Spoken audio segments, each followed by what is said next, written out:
before we dive in.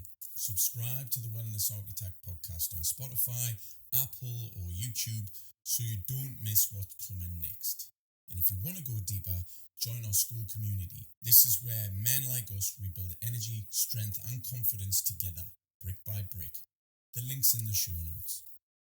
Welcome back to the Wellness Architect podcast. I'm Mark and today's episode is a special one because this isn't just a comeback episode for the show.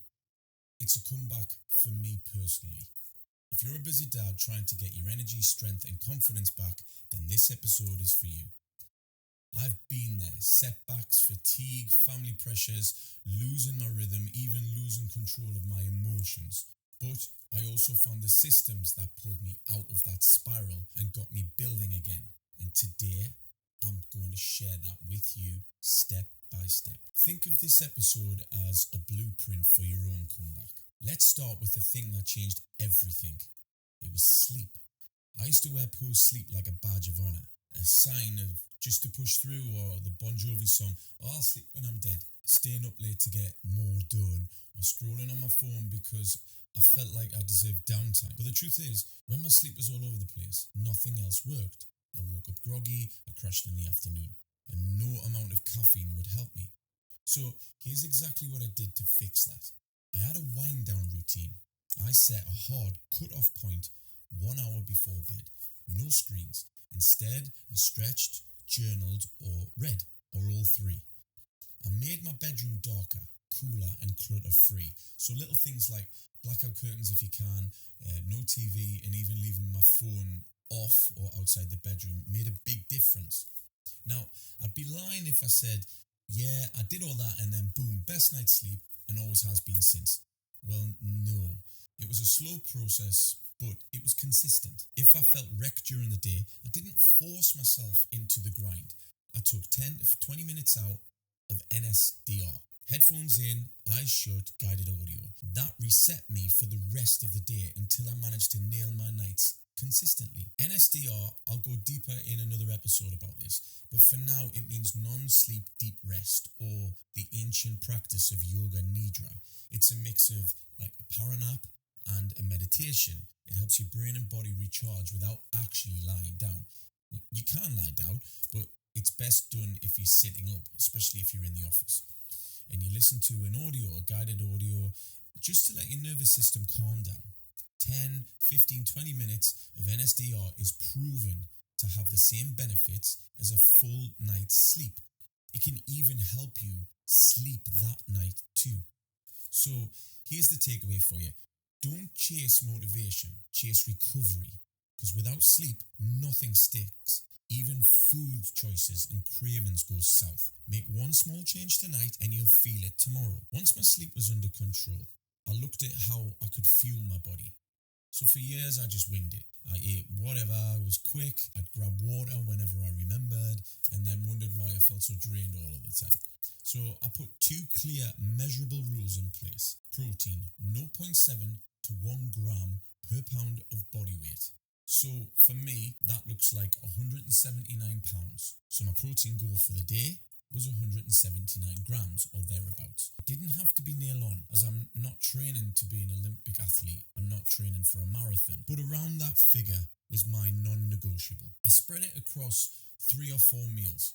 I found hitting that consistently helped my recovery shoot up, my cravings dropped, and my energy stabilized. Hydration, I think people think they're hydrated, but they're definitely not. 2 to 3 litres of water a day is normal, and more if you're training or unwell. I added in electrolytes on a sweaty day, but listen, you don't need to go out and buy electrolytes and then get into that complete minefield. Just keep it simple. Pinch of pink salt will do. For sodium, if you want to make it a more fuller effect, then add in a pinch of potassium salt, like low salt. And then for some magnesium, go eat a banana as a snack on the side. I find that this is a cheaper and easier alternative to get a hold of, which actually works. So here's your action step. Track your protein just for 1 week. Don't guess, log it.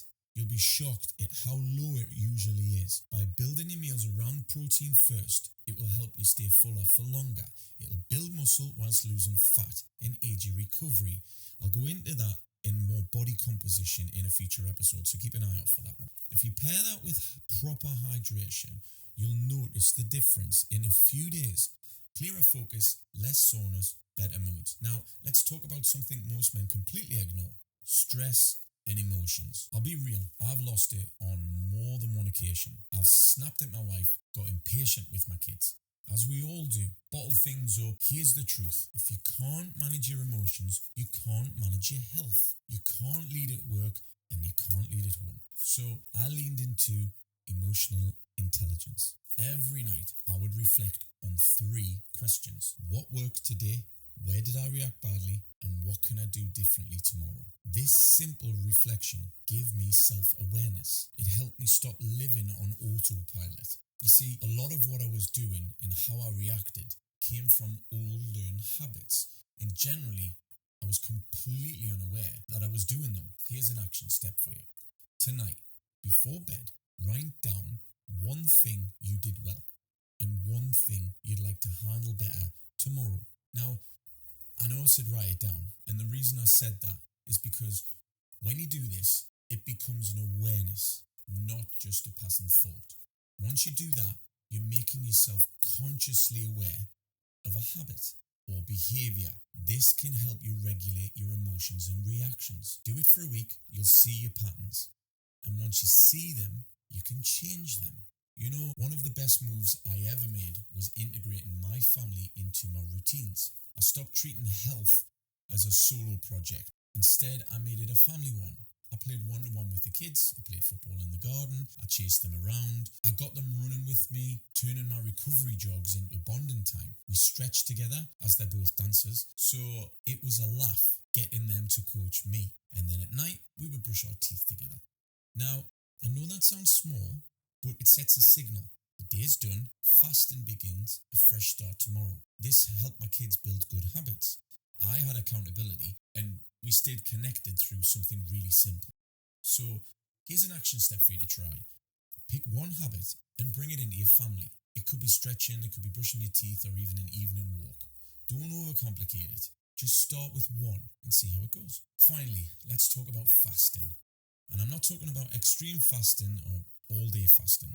I couldn't go for long periods at first without food because of my diabetes regulation. So what I did, which helped me ease into the concept, was just on an evening when I finished my dinner, I'd brush my teeth with my kids. And then I didn't eat again until around about 12 p.m. the next day. This gave my digestion a break, simplified my morning routine, and actually boosted my focus. Here's how to try it. Push your breakfast back just an hour. Stick to water, black coffee or black tea, and then build up slowly. Don't jump straight into long fasts. The benefits from this simple method are things like steady energy, better mental clarity, weight loss or weight maintenance, and freedom from consistent snacking. Here's your action step. This week, try brushing your teeth after dinner and making that the line in the sand around 8 p.m. Kitchen's closed, you're done. It's a simple but powerful first step. And here's the thread that ties it all together. Systems beat willpower. Willpower will fade. Systems keep you going. For me, the systems were a wind-down routine plus NSDR, protein and hydration targets, daily reflection for emotional intelligence, and family integrated habits and intermittent fasting routines. Each one small on its own, but stacked together, they give you momentum and one you can trust. Here's your action step. Choose one system from today's episode and commit to it for the next 7 days. Don't try them all at once. Just pick one, choose one brick, and then over time, add another one. And then brick by brick, you'll build your house. If you've enjoyed this episode, do 2 things right now. Subscribe to the Wellness Architects podcast on your favorite platform and join our school community where men like us rebuild energy, strength, and confidence. One brick at a time. The link's in the show notes. Thanks for listening to this comeback episode. Remember, it's never too late to rebuild your next chapter. I'm Mark, the Wellness Architect. Build it, live it. I'll see you again.